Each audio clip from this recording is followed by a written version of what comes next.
Welcome to this week's edition of Pit Stop. I'm Jaco van der Merwe and I'm joined by Charles Bosch. This week, some very exciting news. At long last, the Suzuki Jimny 5-door has not only arrived in South Africa, it's gone on sale, and Charles here next to me has had the opportunity to test drive that Jimny.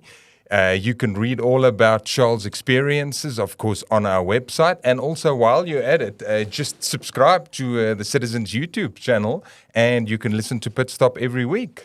Charles, let's start off with, apart from the fact that obviously it's got 5 doors instead of 3 doors, what else has changed on the Jimny? Obvious, right up front. What does it say on the box?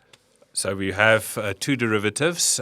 When you look at, you have to look very, very carefully compared the 3-door and the 5-door, with the obvious exception of the added length. Let's say you look at it from the front. Look at it from the front. So we have a chrome grille that's not available on the 3-door at all. And then the top of the range GLX has got projector LED headlights. That's the only visual change. And you've also got 3 color choices. That is a 5-door exclusive. And those 3 being? two-tone colors. So the one is called Chiffon Ivory, Sizzling Red, and then my personal favorite, Kinetic Yellow. Those are not available at all on the Was Kinetic Yellow not on the 3-door? It was on the 3-door, but not the 2-tone. No, not the 2-tone. So those are reserved, and then there's a bunch of monotone colors as well. And then underneath, let's go underneath. Suzuki has not just extended the wheelbase and the overall length by 340 millimeters. There's a brand new propeller shaft underneath. There's new springs. The chassis has been strengthened. All of that to cope with the extra length. Plus, it's now 105 kilograms heavier than the 3-door.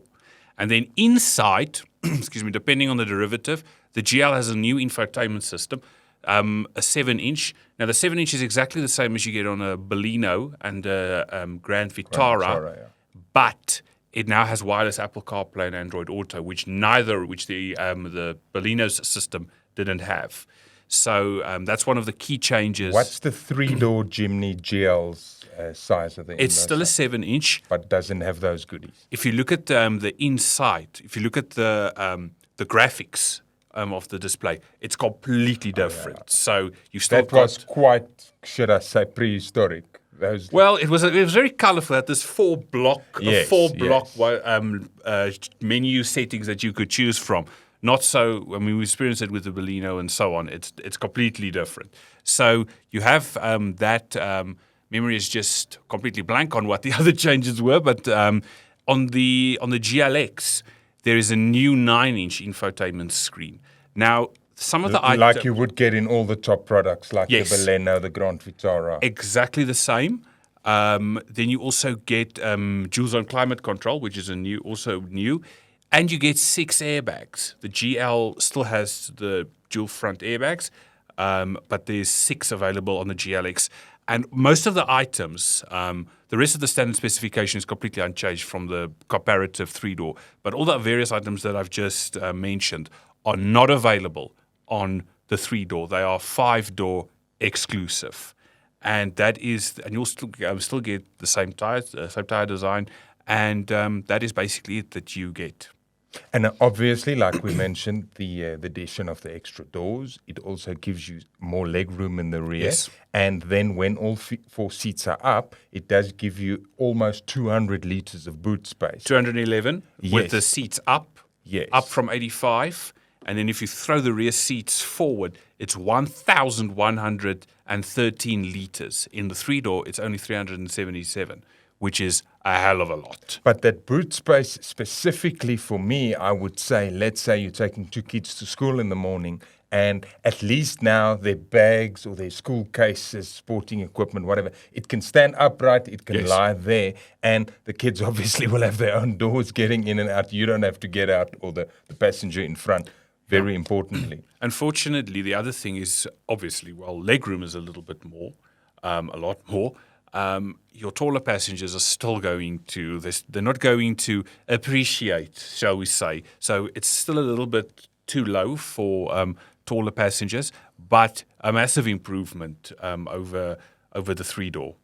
Well, they're going to get there. I saw a picture, a meme last week on should I say X, Yeah. of Springbok Lock RG Snyman on a domestic flight sitting in economy class.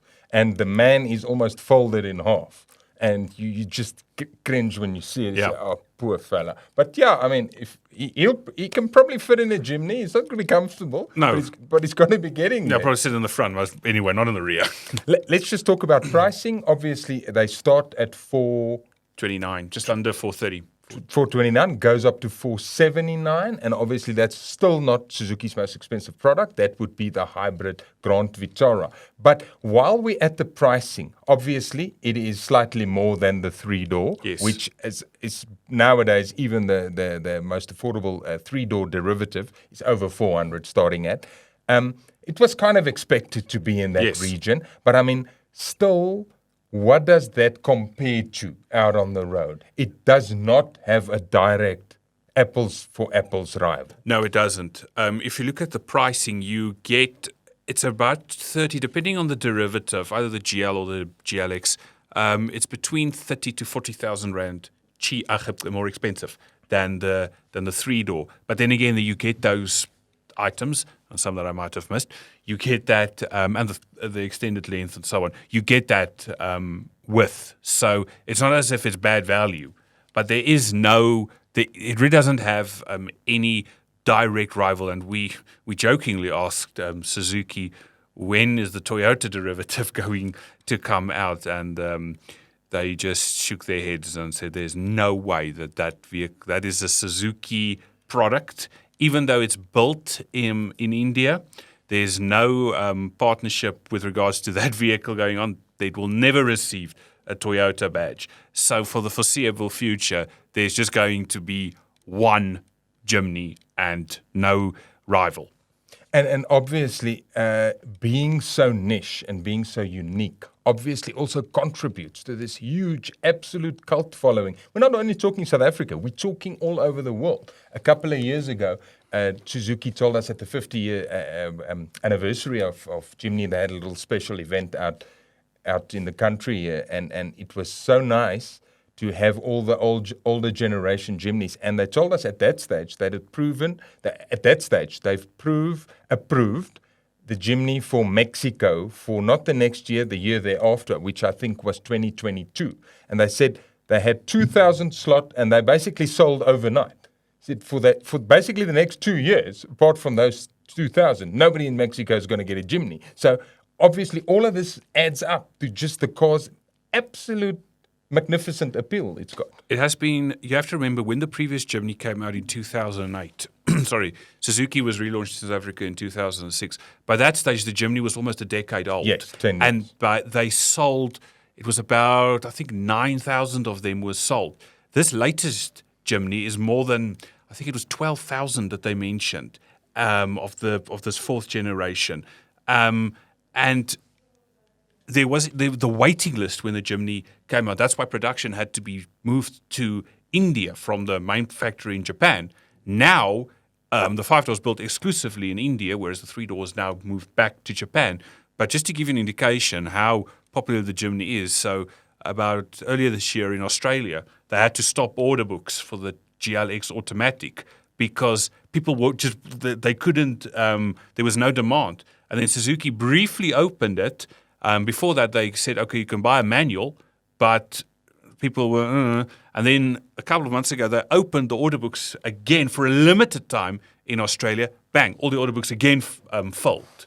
So we don't know what the backlog, because there was a backlog in South Africa for a while, but they are still selling on a good month. Maybe I think this year alone, somewhere in 1 month, it was nearly 400 or something Jimnys, if I can remember correctly. And it's stabilized, obviously, but it will never.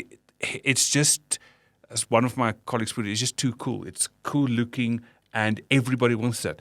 Even though, I mean, the launch was in Botswana, and we did a hell of a lot of off-road driving, most of the time in low-range four-wheel drive, and not one of the vehicles got stuck. It was incredible. And even though you're not necessarily going to use the four-wheel drive system, which you should because it's great and you're doing it an injustice if you're not taking it off-road. It is just everything you need. Now even better with 5 doors. I was just about to ask you, you must just tell us quickly how it was. You've already done that. Of course, we'll be getting one on test, hopefully in the next few months. And then we'll see if we can get the keys away from Charles, if he's not going to be aiming for some dry riverbed somewhere along the Sandton byways or out Diepsloot or somewhere. Wow. We'll see all about it. We'll bring you all about that. You can, like I said earlier, you can read all about Charles' experience in the new 5-door Jimny. And also, while you're at it, subscribe to the Citizen YouTube channel, and you could be tuning into Pit Stop every week and listen to us talk some truths, some Rambling on nonsense. about cars. Yeah, mainly about cars. Yeah. That's all we've got for you for this week. Thank you very much for joining in. I'm Jaco van der Merwe. I was joined by Charles Bosch.